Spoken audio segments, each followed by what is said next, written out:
Good morning, everybody. How y'all doing? Happy Sunday. It is that time of the week where we entertain you. Welcome to the Sunday morning gathering at Island Metal Forge with the Impractical Blacksmiths. Today it's Alexis from Transcendental Artist Studios and me, Yamez from Island Metal Forge. Adam could not be with us this week. I believe he's on a paleontologist's dig. No, I'm not gonna. Yeah, so I'm gonna get the boring, annoying, like, oh, gotta do it stuff out the way. Uh Happy birthday, Ben. I'm just kidding. What's up, Trail Dust? John Burnell, Shane Lalonde, Bortugov, Ben Toombs, Deranged Metalworks. How are you guys all doing today? It's early. I know that there's more people watching, but also so hello to the lurkers out there. Dylan Corwin, good morning, good morning. Robert Whitney, you know, everybody's shuffling in, grabbing their coffee and ready to sit here and talk about stuff. Granddad's Forge.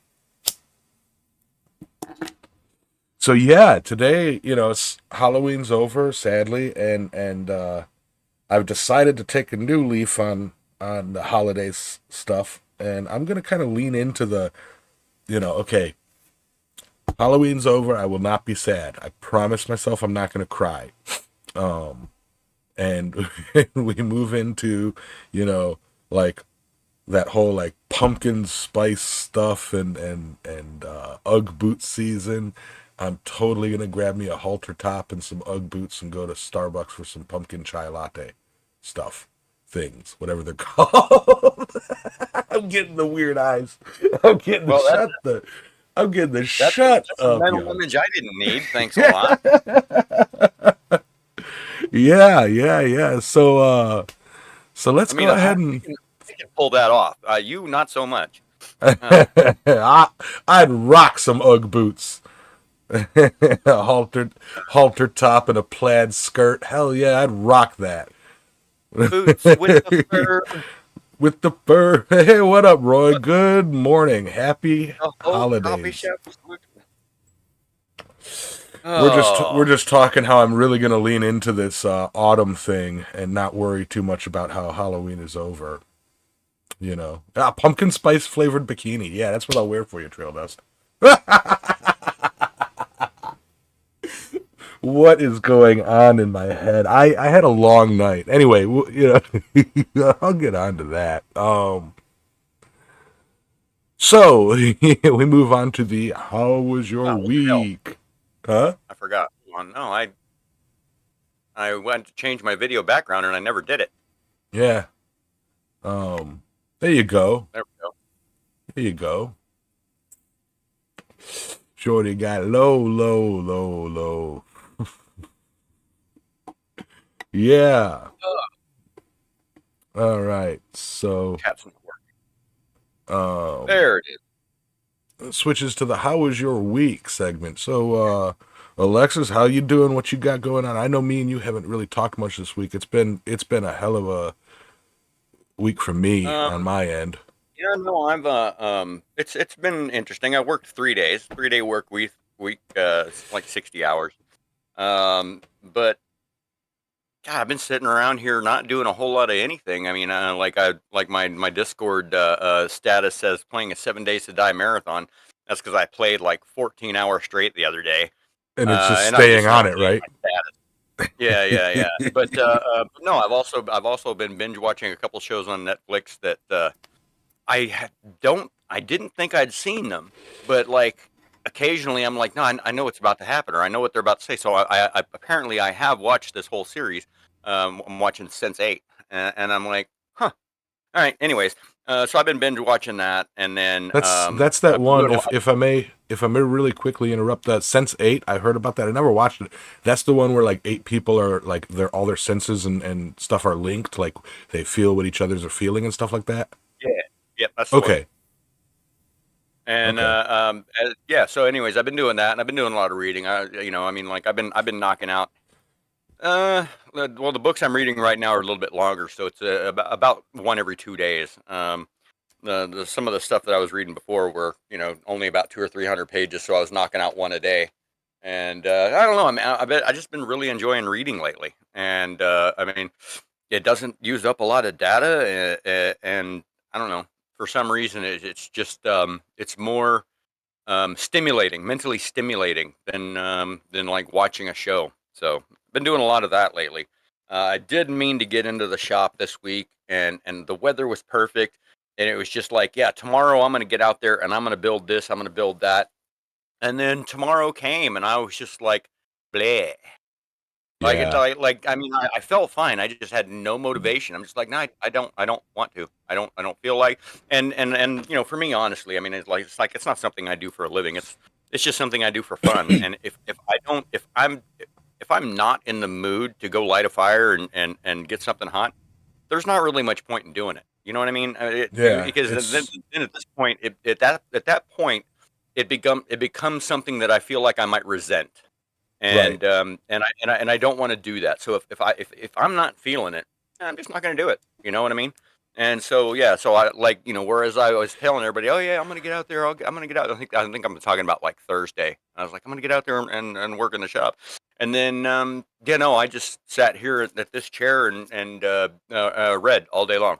And, and then eventually I just had to push my phone away because I got Kindle on my phone, and I'm like, you know what, I got to do something different. So then I turned on Netflix and started that. But anyways, yeah, no, I didn't do a whole lot. Just a little bit of work, a lot of reading, and a little bit of TV watching.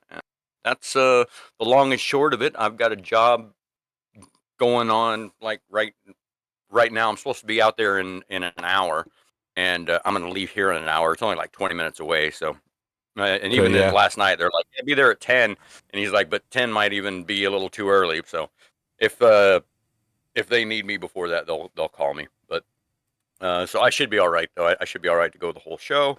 And as soon as we get done here, I'm gonna jump in the truck and pie over there and finish this rig move up. So, And and if then I we got have to nothing until Wednesday. So and if we have to cut it a little bit early, we have to cut it a little bit early. It's nature of the beast, you know. Um but yeah, man. Oh, I like that 7 days to die marathon. Is that every time I looked at the Discord, it's like, oh, still. yep, And I was so busy, I wanted to hop in and play, but I'm like, I can't. um, yeah, yeah, no, for that was just one 14-hour stretch there. oh yeah, for being as I don't want to say slow at work, but work is definitely slowing down.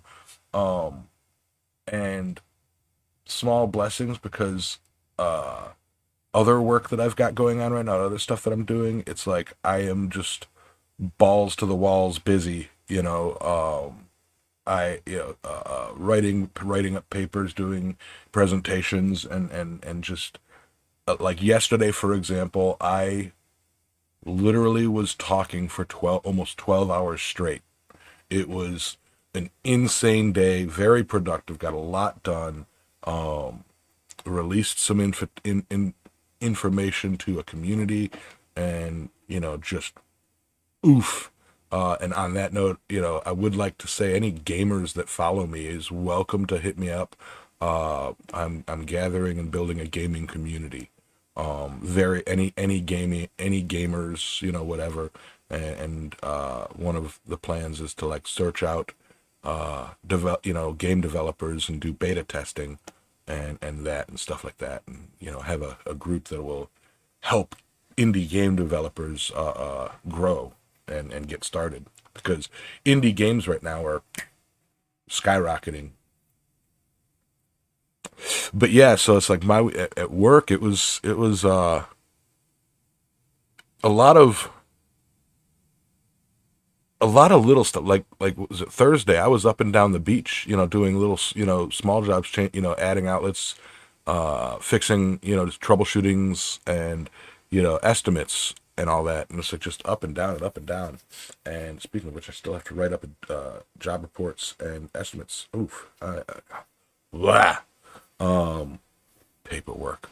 But yeah, I did get a little bit of stuff done in the yard, not a whole lot, but some stuff. Um, and we're rearing and ready to go for this winter. I've got as soon as it starts getting consistently below 50 degrees, and the snakes and critters and bugs and stuff all kind of go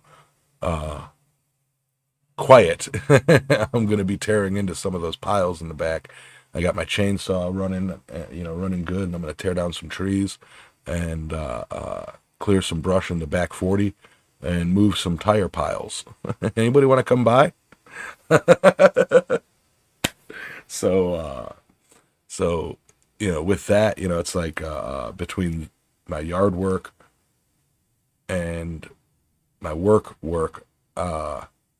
which, yeah, I might spend Tuesday stripping wire to recycle. I got a wire pile about the size of a small sedan, and I got to strip all the wire and bring it in to recycle. Um, but yeah, so with that, that's kind of how my week's been. Just promoting the baby brick gaming community and bringing it out there and designing logos and all that stuff. Um, it's just kind of wild and out there. Um, but yeah, with that, I'm melt it down. I have to figure out exact. I might put the wire in the burn barrel, but that would create a big thick plume of smoke. I don't know. uh, but yeah. So with that, that's kind of the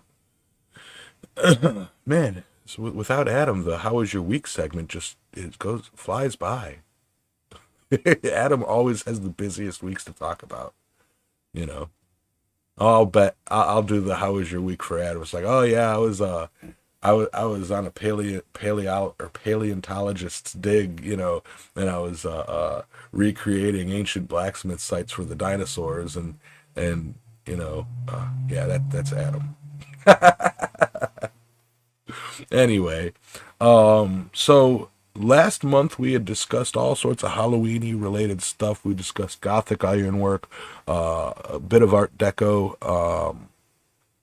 going and discussing, like the architecture of, say, like the Adams family house or the Munsters house, and so on and so forth. And then we talked about torture devices and all of that stuff. And then Halloween, um, my brain is just blank right now. Empty head, no thoughts. Halloween traditions and such, and how they got started. Which brings us into this week or this month, in which, it being the month of Thanksgiving and all that stuff, we are going to be talking about pre-colonial, pre-Columbian, Americas. Today, we're going to try and focus on the North America, pre-colonial times, and we'll tease about there's so much information out there about like the pre-Columbian, pre-colonial, uh, Central America, like the Incans, the Mayans, you know, and all that stuff. There's just like you look up like pre-colonial North America, and it tells you the Incans, and it's like, you know, um, and so trying to really narrow our day's topic down a bit, and I believe Alexis has real world experience in the Southwest and the Pueblos and the Azizi or Anizis, Anasazi. Anasazi, yeah, Anasazi Now, Indians. that is a slightly different thing. Okay, so that's a yeah. Anyways, I'm getting ahead of myself. Yeah, I had a phone call. That was my truck pusher. I just texted him and let him know, hey, I'm planning on because I'm supposed to be there at 10. I just texted him and let him know I'm planning on leaving at 10, so I could do the show. And he said he didn't think they were going to be ready for us till about 11:30 or 12. So just do whatever I need to do. So I'm good to go. And anyways, so yeah, I'll kick this off. So when I was a kid, we lived in northern New Mexico, and then I also lived there for about 10 years, 12 years ago. Well, that was the end of the 10 years, 12 years ago. And I did a lot of artifact hunting. Now, it Morning, is John. there is varying legality in that, and so I'm gonna just put it out there that while I looked for stuff, I didn't ever really collect it. It's like, oh, you find a nice little arrowhead, you go, oh, that's really cool. You leave it there. You don't take it, and that's what I'm going with. Uh, anyways, Lost them all in a boat, in the uh, boat sank. no, no, now in Utah, you can't even pick up artifact on your own property. Like if you own a ranch and there's like arrowheads or mates or manos, you're not allowed. It's a felony to pick them up, and you just have to leave them there. That's really weird, but that's the state of Utah. I was mostly in Colorado and New Mexico, and so anyways, the point being, now like the area where I was at was it was the Pueblo Indians, which is this above me or behind me this is the dwellings of or the city of Chaco Canyon in Chaco, New Mexico. And this is a stock photo. I actually have a lot of photos from there when I visited the park, but they are on a different hard drive that I left at home last week. Anyways, so the Pueblo Indians were divided into two main occupations.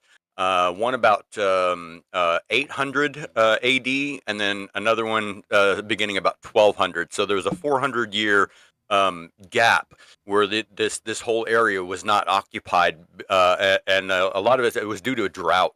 So, like in the first occupation was called the Anasazi occupation. Now, it's not the actual Anasazi Indians. They're in central Arizona. They were the Pueblo Indians, but it was called the Anasazi occupation.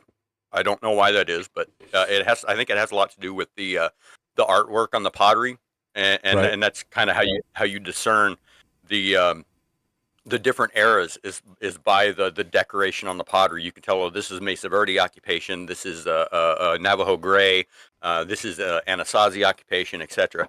And so like yeah, around 800 AD, there was a drought, and then the area was unoccupied for 400 years, and then weather changes, and they came back, and they did about another 400-year run. I guess, yeah, that's about right. 1200 to about 1600 is when the area was fairly decimated by disease, brought on by Europeans. Um, as best I can remember, it's been a decade or so since I've been done any visiting of these sites or researching the sites or anything like that. Like, I mean, I used to go to these things in person and walk around them as best you're allowed to do, and like the Aztec ruins. Um, in Aztec, New Mexico, the Mesa Verde ruins, in Mesa Verde, Colorado. This is Chaco Canyon, and then moving rigs out there, little small like dwellings, like maybe just like the size of this little bit right here. Little small little dwellings, like maybe 4 or 5 family encampments. You can find all over the place. They're just randomly, just like this, just built out of rock up on a cliff face or up on a hill, and there'll just be these random like little 4 or 5 family not really Dwellings. cities, but huh? Dwellings. Yeah, dwellings. Yeah. And and those ones, same thing. I mean, you go walk around them, but you really try real hard not to disturb anything, and alter the landscape, because obviously, I Yeah. mean, they're right there. They're right next to a road or something. It's not like they're actively preserved and nobody's ever gone in there, or nobody's ever. Honestly, during the like 20s, 30s, 40s, all of these things were extensively excavated. People looking for valuables and stuff. So they're pretty much picked clean by of anything other than just like incidental, like chipped worked stone, or maybe an arrowhead that gets surfaced because of rains and whatnot. But In any case, that has nothing to do with what we're talking about today. What we're talking about is the metalwork, and the metalwork of North America is quite interesting in the aspect that they did a lot of copper work. Like there are copper mines and evidence of copper work in the Michigan area and Ontario, all up in there that date back about 10,000 years. Um, so there's about 10,000 years worth of historical metal work, and they didn't do a lot of smelting. They were just they were working raw metal, like they would mine the Cold raw work. copper, huh? Cold work, yeah. I was reading Yes, that. mostly cold work, and with the copper, it probably got as far as heating it and annealing it to keep it soft. Otherwise, it would have just kind of cracked and crumbled or whatever. They did the copper was the main deal. They did run they did have some arsenic bronze, which is copper alloyed with arsenic. Not so much regular bronze because I don't believe, as best I can tell, is they had no access to tin, and so without tin you can't have really traditional bronze. And so they did mostly copper work and a considerable amount of gold, silver, platinum. All of these metals could be found naturally. You know what I mean? Nuggets in streams and whatnot, and even lode deposits in volcanic regions. So access to metal was there, and they had the knowledge to work it. And I mean, like I said, they started 10,000 years ago working with the copper, and it was used for trade. I mean, like there's they found copper. What was it? I think it was a copper axe or something like that that originated from Ontario, and it was found in British Columbia or Saskatchewan or something like that, like 2,000 kilometers away. So there was evidence for a very extensive trade network in metalwork for about the last 8,000 years in North America. And now we're in European society. The progressive metalworking would always wind up replacing the previous technology. You went from the Stone Age to the Copper Age, and copper tools and implements kind of replaced the stone stuff. And then bronze replaced copper, and then iron phased out the bronze. Now, in North America, that didn't happen. Um, I mean, there was limited. There's evidence for limited working of iron, um, but it's kind of limited to a couple furnaces that were found in I believe there was a couple of them in Georgia, and a couple there's several in Ohio that have been located, and they date back about 2,000 years ago. Well, no, wait, 2000 BC, so that's 4,000 years ago. Yeah. Um, now those were. It's hard to say what they were doing with because there's no evidence of it. The furnaces are there, and the slag is there, but that's it because the iron has all rusted away since then, and that's it's easy to find bronze and copper artifacts because they don't degrade as quickly, and like copper gets a protective what's that oxidation layer, and it doesn't really corrode much further than that. And I mean it does, but it's very very slow. And whereas iron, once it starts rusting, it just continuously just goes through and destroys the item. I mean, look at the frame of an old pickup that's driven around up north, and you can see through it in places, and it's like this is only 10 years old, and I can like poke my finger right through the frame. What the hell? But, salt. But Right. anyways, and any iron that they would have used back then, they wouldn't when it broke or when it was no longer. They wouldn't have thrown it away. They would have resmelted it. You know what I mean, and repoured it, or whatever. And they never did develop a steel. As far as we could tell, steel was never developed in North America. Um, just iron would have been used for like horseshoes, or well, not even horseshoes because they didn't have horseshoes until the Spanish brought horses, but. Um, Spear tips, whatever. But mostly they use copper, bronze, arsenic bronze, copper, gold, silver, and most of it was used decoratively. And so the most of the metalwork in North America, it was a status symbol. It showed how the level of ornate metalwork that you wore um, depicted your social status, so to speak.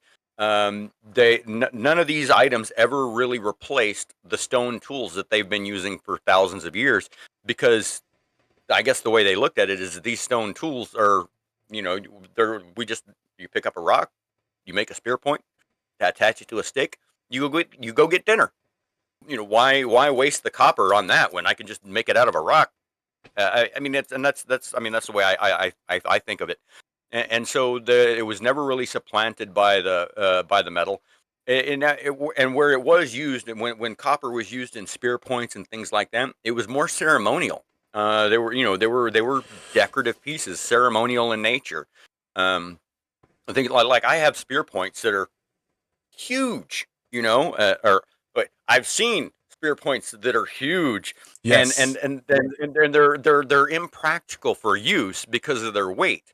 So what they go on a stick that's got adornments on it, and somebody just carries it around, and whatever. It's not actually used as a tool as much as it's used as a showpiece, and or Unless, or would have been. unless, what if maybe those gigantic spearheads were put together to fight woolly mammoths because they existed back then. No, they did. Yeah, the last woolly mammoths died out about 3,000 years ago. Or wait, 8,000 years ago. And no, we did hunt them to extinction with spears, but the spear points would have been much smaller, about the size of a clovis, which is about that big. And I obviously can't make the shape, but a clovis point or a Dalton point or a Fulton point would be about that big, and at its thickest, maybe 3/8 of an inch to a half an inch thick at its thickest. And the ones that I'm talking about are like an inch thick and maybe a foot long, and like that. What great big things, very very impractical. I mean, like the weight of it would make it unthrowable. So it would have to be something you would work by hand. But even then, I mean, like a much smaller, lighter point would be more effective and give you better penetration. So in that respect, and see, here we are going off talking about rocks, and that's Hey, really where I sure. excel. But no, I mean, so they did a lot of I can't the Mississippian occupation, or something like that, or the Mississippian culture, which ended about 800 BC. They had figured out how to like take things like copper and gold and silver and hammer it out into sheets, and then connect those sheets together, and then like make these large pieces of gold and whatever, and they also developed the ability to do plating, and some studies have shown that the way they did that was a very extensive process, like dipping these things in these like little statuettes and beads and whatever in like acidic solutions, and then sticking the foil to it, like gilding or silvering or whatever, and then like applying extreme heat to it to get it to really kind of sink in and stick. They're really neat. Like they had this whole process, 2,800 years ago for plating jewelry, Yeah. which I find fascinating, because it goes beyond just like sticking some glue on the thing and then dabbing on some gold foil. You know what I mean? Yeah. They were doing Roy. acid baths and stuff, and it's just really weird to me. But I mean, it's weird that they developed that with no real working knowledge of the chemicals they're working with. But I mean, they figured it out, I guess. You know, And on yeah, on that, if I may side tangent with a random thought or a random, interjection that sort of has stuff to do with that. With multiple people coming together to create some sort of a use of technology that's seemingly ahead of their times. Have you ever heard of the phrase "put enough monkeys in a room with a typewriter and eventually they'll write Shakespeare"? You heard that phrase before? right. Mhm. If you think about it, humans are a bunch of monkeys in a gigantic room with a typewriter, and Shakespeare has been created or has been written. So, like, Never underestimate the power of humans to come up with some crazy things. Right. Seriously. Weird little way to look at it, but like, if you got enough people playing with that, with those chemicals and practicing with it and learning it, and like I wonder what this does. Enough of that innate human curiosity to what can be achieved if I do this. This didn't do anything. What if I did this? This didn't do anything. Like early scientists, by our standards, we wouldn't call them scientists, but like really, they're just sitting there putting things together to see what happens. And you know, I'd like to think that back then they had the critical thought, mindset of, you know what, this didn't do anything. This specific thing seems to do something to this. I wonder what it'll do to this. Putting it together and achieving some, what we would consider for the time like out there science. So yeah, I absolutely see it. Now, there was some the iron the earliest iron work, whatever, would have been in the Pacific Northwest. Now, if you think about that, we're talking about, this is the northwest coast. Yeah. Um, the OZ Indian village.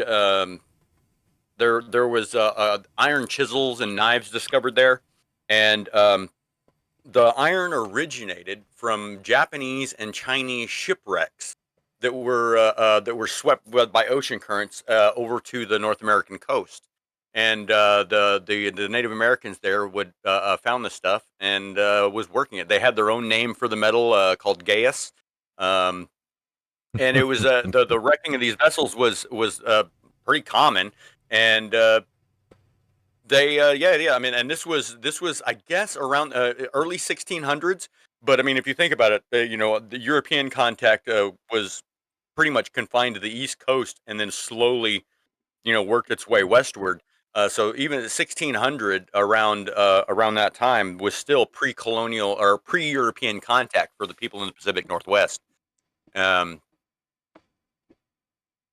mm, and then there was also, let's see, let me. Oh yeah, yeah. And then they also did some meteoric iron work, like we've seen in many of our Many exploration cultures. of prehistoric cultures, right? Or not prehistoric cultures, but or early historic cultures. There's a an if there's a I'm looking at a picture of a lance, an Inuit lance made with a narwhal tusk, and the head of it's made from a meteorite. So Yeah. that's pretty Yeah. interesting. Yeah, because that's that Yeah. we've discussed that, and that kind of crosses over for almost every culture. Like you know, meteoritic iron, Meteoric iron. meteoric iron. I mean, not to say it's just laying around on the ground, but like it's a hell of a lot easier to get to than mining iron ore. Because the process of like you find a chunk of meteoric iron and that's damn near bog iron already, ready to go. Comparatively to iron ore, where you have to crush the rocks, burn it at 3,000, 3,400 degrees for 20, 30 hours, and hope that the bouncy castle fan doesn't go out on you, and the beer doesn't run out, or the rest of the group doesn't get too bored or impatient and want to break the clay chimney that John built so lovingly and get it done early, and then, oh, we're too early, we didn't do it long enough, and blah blah blah. I'm sorry, I'm projecting. Yeah. So it's like, yeah, that media, it is very not surprising to and I would probably wager a bet that almost every single era, every single culture out there, as it grew through the technological ages, once it was working with copper and bronze and such, very very very very good chance that their very first introduction to iron was meteoric iron, you know, and that could probably be said for every society, every culture, every era, right? Yeah, pretty much. Yeah, so it's like It is fairly common among early cultures.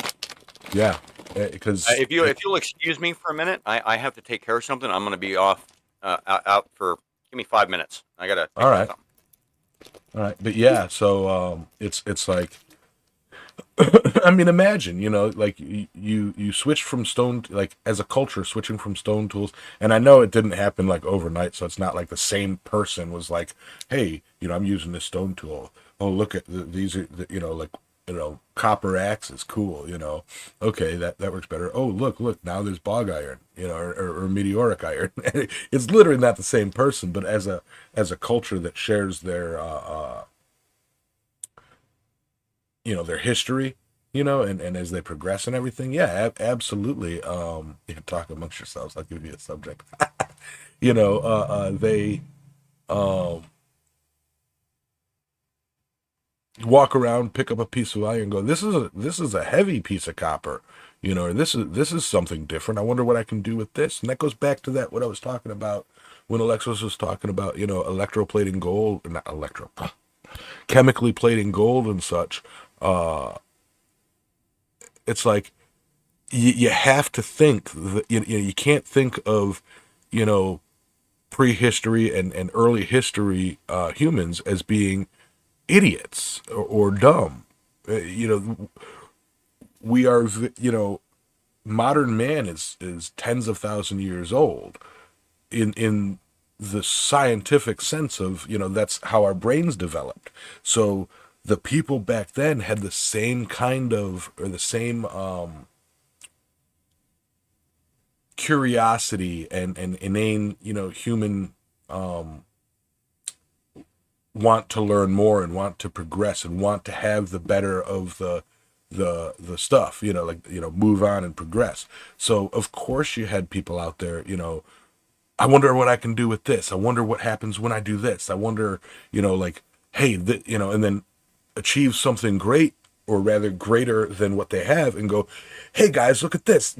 This is so much better. Let's try and find more of this stuff. We can show others and blah blah blah blah blah. Or we can gather it all and be stronger than the next guy, so we can protect ourselves, blah blah blah. It's along with Adam's philosophy on like why it's a slap in the face of humanity to assume that aliens built the pyramids or aliens, did this or that or the other thing. It's like that basically denounces any, right humans have to critical thinking in early history, and it's like it was brought up back then when we were talking about like the pyramids and the Gibliteki go Goblebly Tekka or whatever, the earliest human civilizations, earliest like the earliest stuff. Go whatever. I'm not going to try again. But yeah, it's like it is a slap in the face to assume that we're smarter than humans from that era because they were working with they were like Alexa said, they came up with the chemical plating and chemical attachments of metal, mixing of metals and stuff like that before they had an understanding of the chemical compounds that they were working with. Like, so yeah, it's like, Well, I mean, okay, so just a disclaimer: humans were no less intelligent at that time than we yeah, are now. I mean, that's what I was just saying. you don't know what you don't know. Lack of knowledge is not lack of intelligence. Exactly. I mean, humans have been very smart and ingenious through our entire 200,000 year history, but I mean that's why we're the last ones left. I mean, uh, not That's why we're only were we still very here. smart, we're also very vicious, and we destroyed everybody else that was our competition. So, um, but Yep. yes, that's right. We're still here, and yeah. So I mean, it's not like just because and I find it interesting because Europeans at the time would have considered the First Nations people to be, you know, sub-intelligent, because they're working with spears and arrows and bows and stuff like that, which they were completely fine with, and they had no desire. I don't, and I don't think that the Native American culture would have progressed without European interference, would have progressed very fast at all, because they were very deeply rooted in tradition. You know what I mean?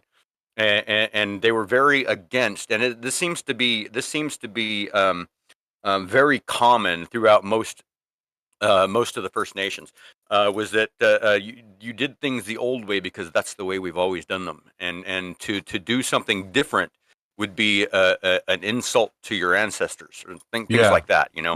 And I am paraphrasing, so don't. That's I'm just kind of trying to get my thought process into words, and so it may not be exact, but I won't attempt to speak for somebody that is more familiar with that. But they would have been considered less intelligent because of their lesser level of technology, and I think that, and I do believe that is a critical fault of the human condition. We often think that we're man, I don't even know how to say that correctly, so I think I might just leave that alone. No, I mean, like, we there are people out there that we think we are better than for one reason or another. Like, oh, that Yeah. now No, I'm, I I'm a get little you. I'm a little better than that. You know what I mean? There are always. It doesn't matter who you are. There's always somebody, even though you may not ever say it out loud. There's always somebody you think you're better than. Yeah, Pete said they won't be ready for us till about 11:30 or 12, so he said to go ahead and do the show and then head out afterwards. So we'll bounce right at 10. I got the truck running already. All right. Anyway, sorry. Tell paper hands I said hi.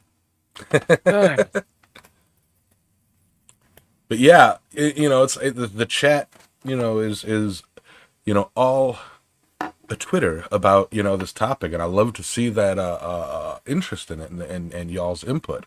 If I may read some of the comments, starting Yeah, with this, yeah, yeah. Go ahead.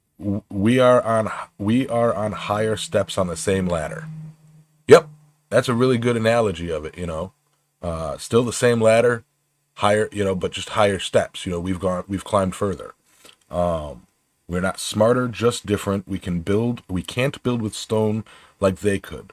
The stone they used to build, the stone that they used to build some of those places. Yeah, talking about like the Stonehenge or Göbekli Tepe. I got it, Göbekli Tepe. Okay, etc.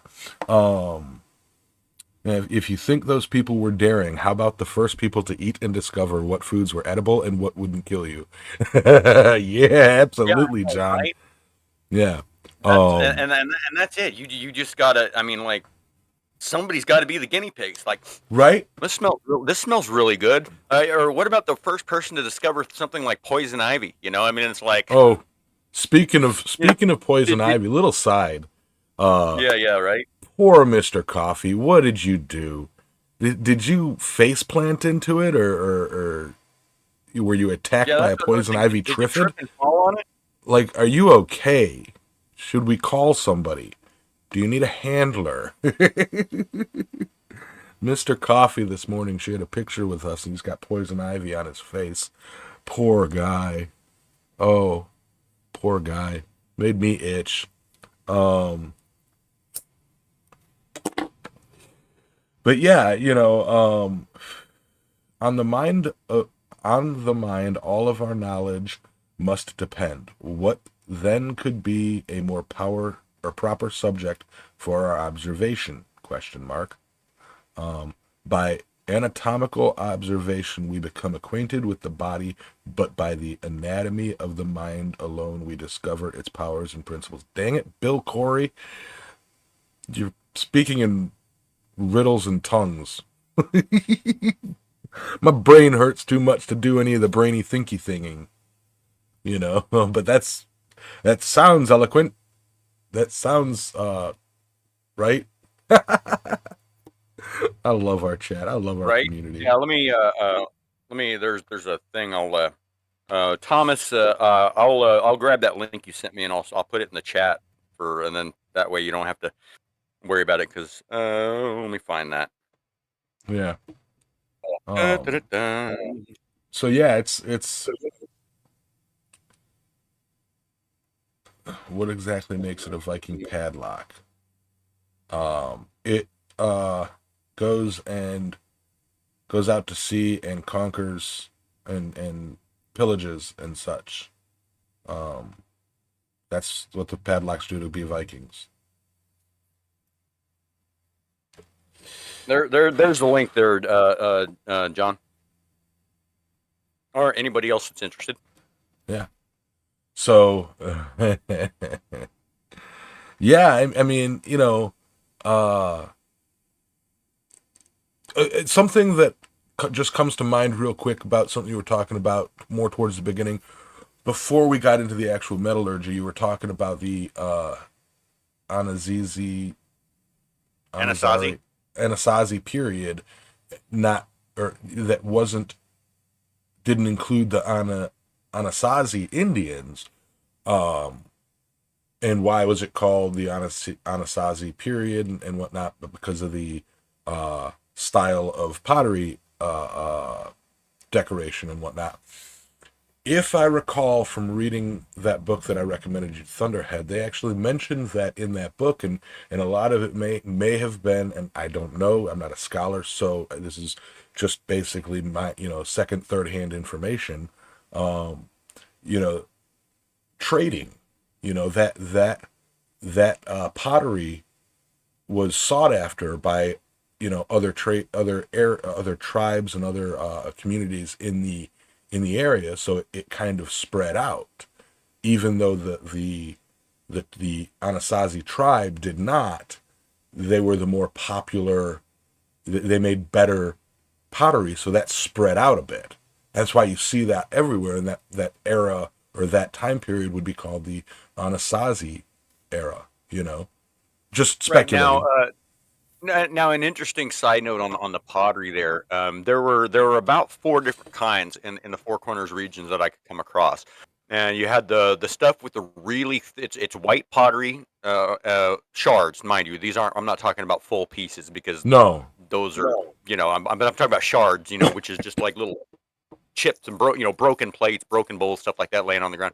And you don't ever find all of them; you just find pieces. But the stuff with really thick, it's white with really thick dark lines, like dark paint, and triangles and just like what you think of as like the zigzag pattern and all that.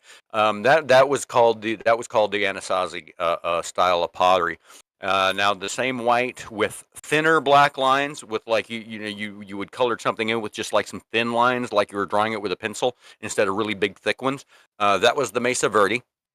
And then another style of pottery would have been called Navajo Gray, and this was stuff that was just gray, like the color it came out of the furnace with, and it used a lot of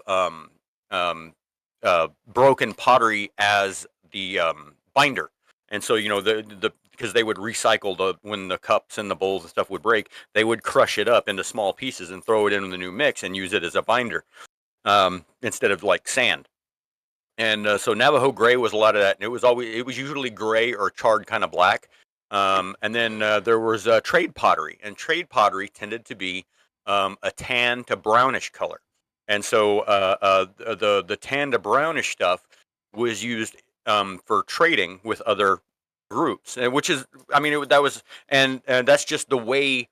I mean, like having lived there for 10 years, that's the way this type of pottery, what it looks like. This is the way it's referred to. This is the way this one's referred. So brown was trade, gray was just Navajo gray, and then, Anasazi and Mesa Verde. And those are about the only four types of, any pottery shard you're going to come across in the Pueblo region or the Four Corners region would have fallen into one of those four categories. Now, whether or not the brown stuff was actually used for trade, I have no way of knowing. That's just what they call it. So, um, you know,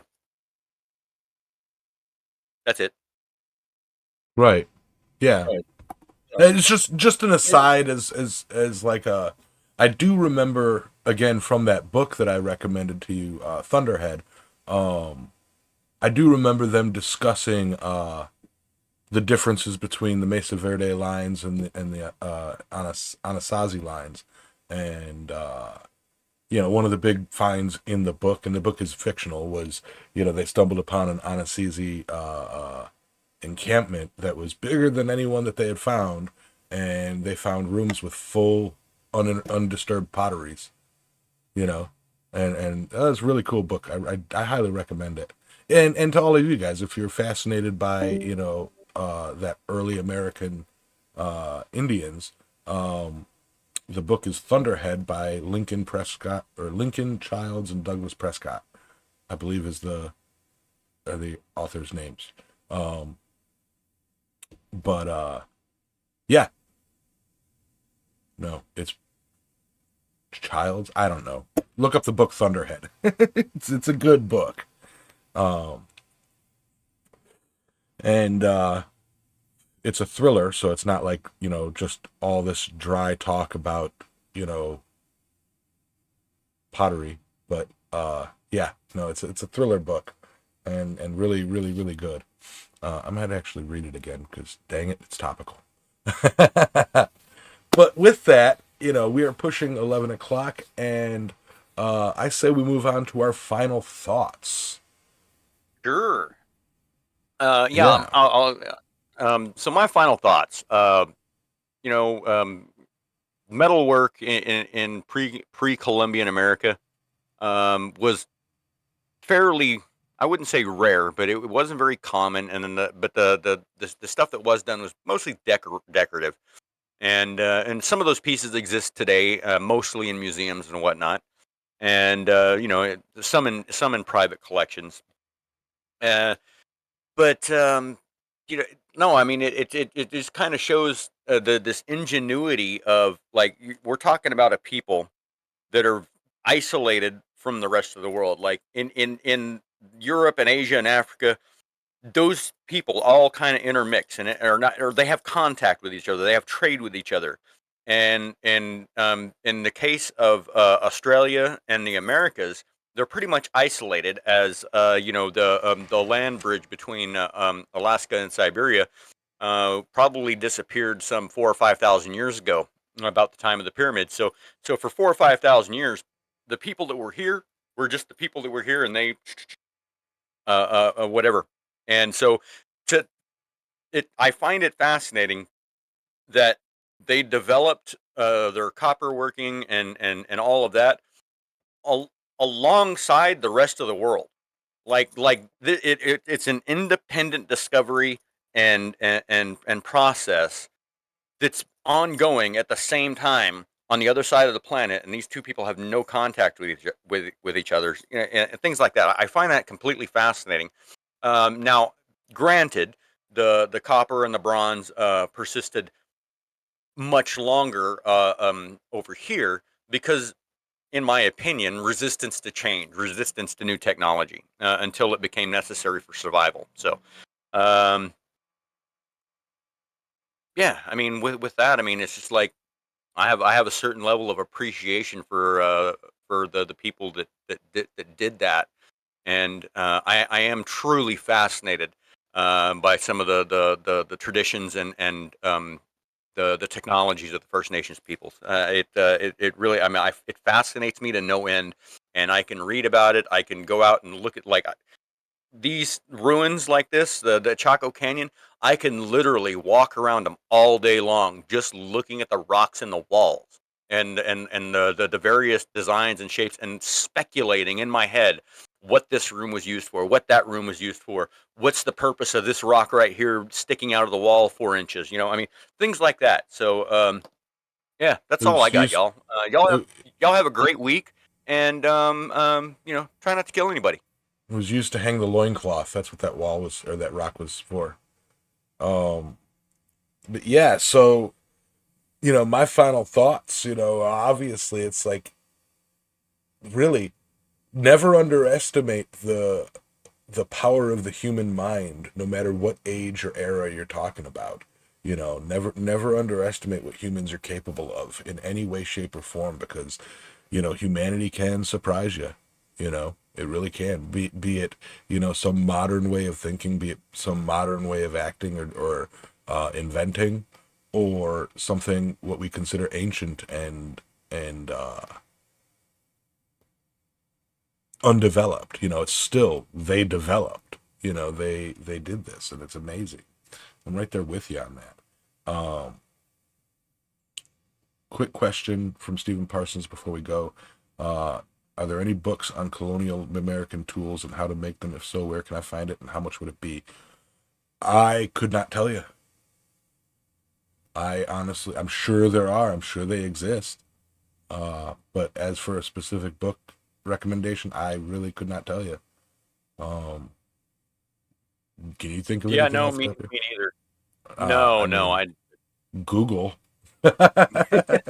Yeah, that's the only tool I have. That's what I would Uh, do.